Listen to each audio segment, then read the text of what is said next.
Assalamualaikum warahmatullahi wabarakatuh. Halo semua, saya Aliuddin Al-Huda dengan NIM 2106061110009. Saya adalah mahasiswa Teknik Arsitektur UIN Maulana Malik Ibrahim Malang. Sebelumnya, saya ingin mengucapkan terima kasih kepada dosen pengampu saya, Bapak Muhammad Isamuddin, yang telah membimbing saya selama setengah semester ini. Di sini, saya ingin mempresentasikan tugas dasar presentasi arsitektur.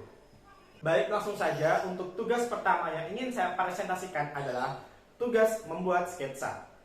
Para dosen memberikan instruksi bahwasanya kita harus membuat perspektif dua titik lenyap masjid dimanapun kalian berada. Berhubung ketika saya ada di Ma'had atau ada di UIN Maulana Malik Ibrahim, saya membuat sketsa Masjid At-Tarbiyah. Ada banyak hal yang perlu diperhatikan untuk membuat sketsa masjid ini. Yang pertama adalah proporsi. Di sini para dosen sangat menekankan bahwasanya proporsi itu adalah penting. Dan yang kedua, yang perlu diperhatikan adalah pembayangan. Bagaimana pembayangan itu terbentuk, dari mana arah matahari, dan yang selanjutnya adalah tebal garis. Kita memerlukan beberapa tipe pensil, yakni yang pertama 2B, 5B, sampai dengan pensil yang paling keras, yakni HB, 2H, sampai 3H. Nah, untuk sketsa ini, pembayangannya matahari berada di sisi sebelah belakang masjid. Oleh karena itu, bayangan yang dibentuk adalah berada di depan masjid. Dan kemudian yang harus diperhatikan, yang paling terakhir adalah material. Material pembentuk masjid, kita mengetahui bahwasanya yang pertama adalah genteng, yang kedua adalah tembok, dan beberapa ornamentasi dan kaca. Untuk sketsa pembuatan kaca, pastilah berbeda dari sketsa pembuatan tembok. Kaca lebih mengkilap, sedangkan tembok lebih keras. Untuk kaca pastinya lebih mengkilap. Nah, ini dia tugas selanjutnya. Tugas ini adalah membuat denah. Denah siapa yang dibuat? Dalam brief kemarin penugasan, denah yang dibuat adalah denah rumah Bu Nuni. Bu Nuni adalah salah satu dosen. Dalam pembuatan denah kali ini, kita harus merender, yakni rendering secara manual menggunakan marker, pensil warna, bisa cat air, bisa watercolor, dan lain-lain. Di sini kita dapat melihat bahwasannya paling depan dalam rumah Bu Nuni terdapat taman, kemudian garasi mobil, kemudian lanjut ke ruang tamu. Di samping ruang tamu terdapat kamar, dan di samping kiri ruang tamu juga terdapat dapur. Lanjut ke area ruang keluarga, kemudian terdapat kamar mandi, kemudian yang paling belakang sendiri juga terdapat sedikit taman. Dan berbagai material yang saya gunakan untuk pembuatan denah. Yang pertama adalah keramik. Keramik yang saya gunakan adalah keramik ukuran 3x4. Dalam kamar tidur, saya tidak menggunakan keramik, melainkan saya menggunakan kayu sebagai alas tidur. Biasanya material kayu berbeda dengan keramik, yakni lebih memanjang dan warnanya pasti coklat. Kira-kira seperti ini teman-teman, denah dari lantai 2 rumah Bu Nuni. Kurang lebih sama, yakni sama-sama menggunakan keramik, namun di sini lebih terlihat tangga yang menghubungkan antara lantai 1 dan lantai 2 rumah. Untuk tugas selanjutnya, kita diberikan tugas membuat tampak depan rumah Bu Nuni. Tampak depan yang pertama, kira-kira seperti ini teman-teman. Dalam pembuatan sketsa manual, kita akan tahu bahwasanya ada dua prinsip dalam menggambar sketsa. Yang pertama adalah prinsip arsitektural, adalah prinsip untuk membuat denah. Ada perbedaan dalam pembuatan tampak. Yang pertama, kita perlu memperhatikan bahwasanya apakah ini gambar arsitektural atau gambar teknik. Untuk pembuatan tapak sendiri, ini adalah gambar teknik, yang mana harus rinci dalam ketinggian, ukuran, dan proporsi yang digunakan tidaklah sama ketika pembuatan perspektif, yang mana perspektif terdapat kedalaman, namun tidak terdapat kedalaman. Itu tampak samping dari kanan ataupun tampak samping dari kiri. Untuk menambah estetika, untuk menambah keindahan atau estetika dan proporsi tampak ini juga, kita harus menggunakan skala denah pembanding. Apa itu denah pembanding? Denah pembanding itu banyak. Yang pertama ada manusia, kemudian ada pohon, ada rumput, ada pagar, dan lain-lain. Yang mana tujuan ketika orang awam melihat bahwasanya, oh seperti ini ketinggian benda yang ada di kenyataan, seperti itu. Untuk tugas selanjutnya adalah potongan. Yang pertama, saya ingin menjelaskan tentang potongan AA. Kurang lebih seperti ini, teman-teman. Potongan dibagi menjadi dua. Yang pertama adalah potongan AA dan yang kedua adalah potongan BB. Kita memotong suatu bangunan yang mana tampak dari bawah tanah sampai ke atas tanah. Pondasi sampai ke atas lantai, lantai 2, dan sampai ke atap. Untuk pembuatan potongan sendiri, saya tidak memberikan warna. Untuk selanjutnya adalah potongan BB. Tidak luput dari pembahasan material dalam gambar teknik. Material pertama yang perlu dianalisis adalah material kaca, yang mana terdapat garis-garis tekstur kaca yang mengkilap. Kemudian kita tampak garis-garis pada tembok. Di situ ada teras ram, kemudian yang paling bawah sendiri terdapat fondasi batu kali. Kemudian kita dapat melihat garis-garis yang paling padat itu adalah tanah. Paling atas sendiri adalah atap, yakni kita dapat melihat bahwasanya di sana terdapat kuda-kuda pembentuk atap. Dan yang paling atas sendiri lagi kita menemukan bahwasanya ada genteng. Di minggu selanjutnya saya telah diberikan tugas, yakni membuat layout plan dan site plan. Yang mana layout dan site plan ini berbeda di tugas pada semester pertama. Yang di semester pertama kita hanya mensketsa ataupun membuat dalam bentuk pensil dan penghapus. Namun di semester kali ini kita harus merender, yang mana kita mewarnai dan memberikan sedikit gradasi dan memperhatikan pembayangan dan pencahayaan. Untuk layout plan sendiri berbeda tentunya dengan site plan. Untuk layout plan sendiri akan tampak di sana genteng dan atap-atap gubuk, serta tampak atas juga di taman depan maupun taman samping. Kemudian lanjut ke site plan. Karena ada perbedaan antara site dan layout, yang site plan ini akan tampak denah, furnish. Untuk tetangga kita tidak mewarnai karena dalam brief penugasan tetangga kita biarkan diwarnai putih. Terdapat perbedaan juga pada vegetasi pohon. Jika tadi dalam layout plan kita tidak tampak ranting dan cabang-cabang dari pohon tersebut, namun dalam site plan ini, dalam penugasan selanjutnya kita telah diberikan tugas, yakni membuat perspektif 2 titik lenyap eksterior. Ini adalah yang dinamakan gambar arsitektural. Gambar arsitektural memiliki kedalaman, memiliki proporsi juga. Namun di sini saya menggunakan yang pertama, kita harus menggambarkan titik lenyap. Tugas eksterior 2 titik lenyap. Karena 2 titik lenyap, kita menggunakan 2 titik yang menghubungkan antara garis kanan dan garis kiri.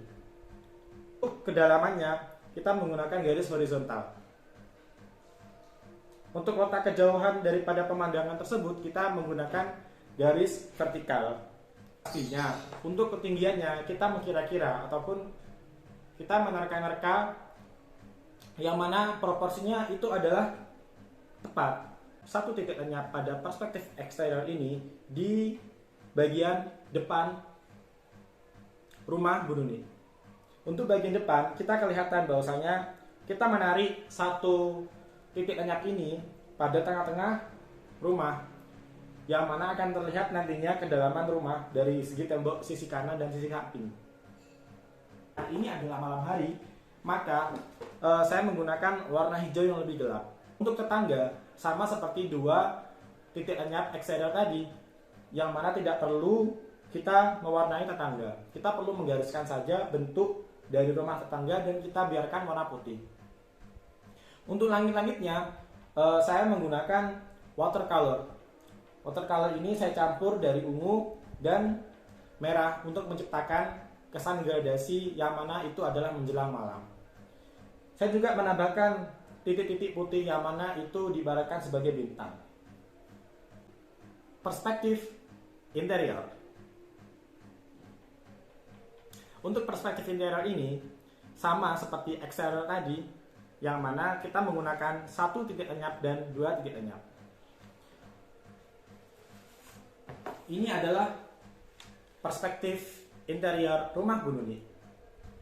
Yang pertama, saya akan menjelaskan tentang perspektif interior yang dua titik lenyap ini. Untuk perspektif dua titik lenyap interior rumah Bu Nuni, yang pertama kita harus mencantumkan key plan. Key plan yang saya gunakan adalah key plan dengan skala 1:200. Untuk pewarnaan key plan, kita hanya perlu mewarnai pada sisi atau pada bagian ruang yang akan kita rujuk sebagai perspektif tersebut.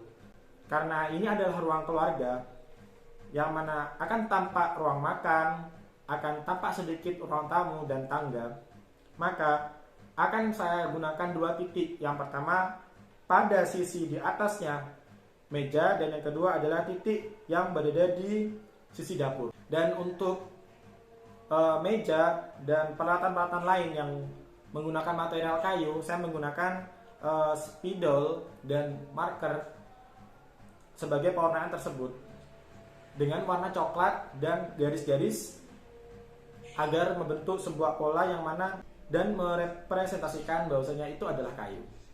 Untuk titik lenyap interior ini, saya memilih pada tugas perspektif satu titik lenyap interior ini, saya memilih kamar sebagai objek yang ingin saya gambar. Di sini sama, kita harus menerapkan yang namanya key plan dengan skala 1:200.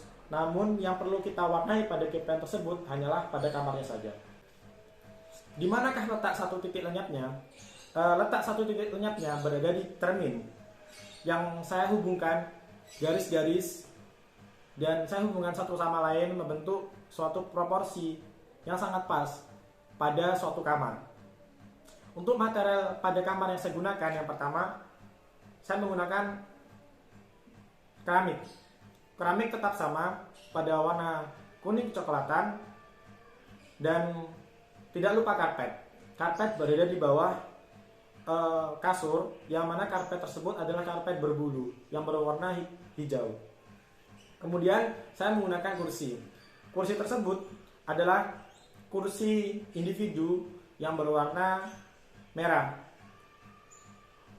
dengan material yang sangat empuk. Sementara untuk material lain seperti kayu, lampu, dan kaca, saya menggunakan warna coklat, biru, dan kuning.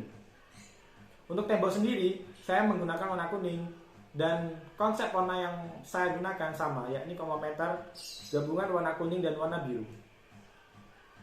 Di sini untuk pencahayaannya, kita perlu memperhatikan pencahayaan dan pembayangan juga. Untuk pencahayaannya berasal dari tembok, yang mana di situ terdapat jendela.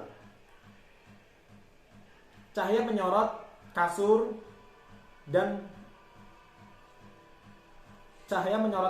dan furnitur lain, yang mana membentuk bayangan di sebelahnya, dan juga membentuk bayangan di sisi-sisi sekitar bawah meja yang terdapat di situ jendelanya. Dalam mata kuliah DPA ini, sebelum melaksanakan UTS, kita telah diberikan tugas yang sangat menarik, yakni detail arsitektural. Dalam pemilihan detail arsitektural ini, kita bebas untuk memilih rumah Bu Nuni. dalam kesempatan kali ini saya lebih memilih membuat detail tangga yang terdapat di rumah Bu Nuni. Tetangga, ya Allah kok tetangga sih, tangga.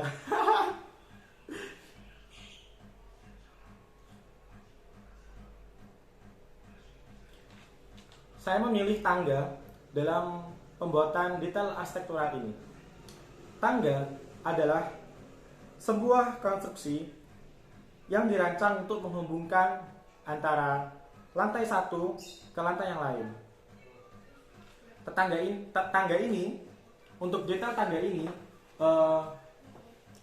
tangga ini, saya membuat untuk beberapa hal yang harus diperhatikan untuk membuat tangga ini. Yang pertama adalah keyplan. Keyplan, di manakah letak tangga tersebut? Kemudian saya menggambarkan perspektif tangga. Untuk perspektif tangga, proporsinya tidak terlalu besar, ya. Ini saya menggunakan proporsi dengan skala 1:3.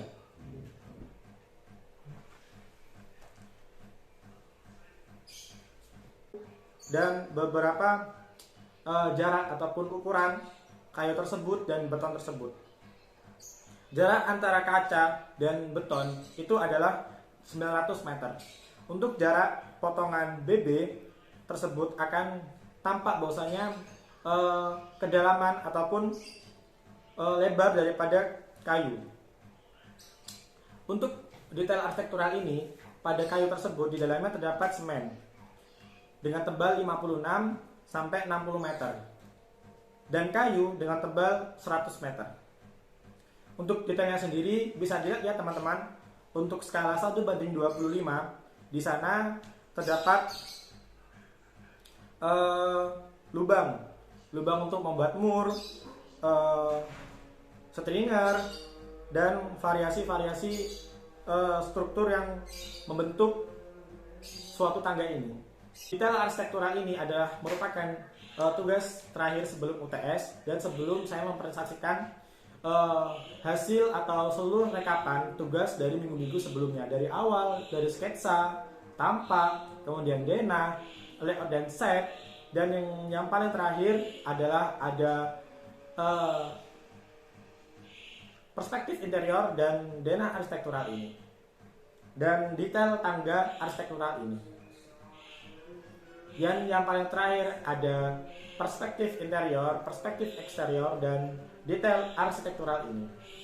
Terima kasih teman-teman telah menonton, dan saya ucapkan terima kasih kepada Bapak dosen pembimbing saya, yakni Muhammad Isamuddin, yang telah sabar dan yang telah membimbing saya selama ini. Saya mengucapkan terima kasih kembali juga kepada asisten dosen Kak Safa yang telah membimbing saya, yang telah mengasistensikan saya selama ini.